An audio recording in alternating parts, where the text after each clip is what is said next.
Did you know plants go through a process called photosynthesis?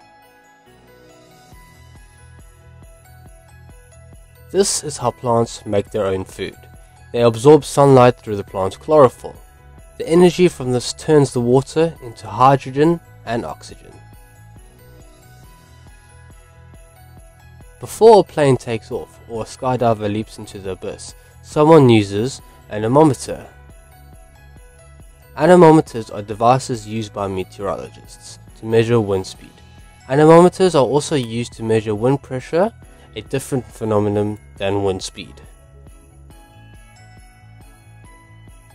Less than 5% of the planet's oceans have been explored. According to the Ocean Service, humans have explored less than 5% of Earth's oceans.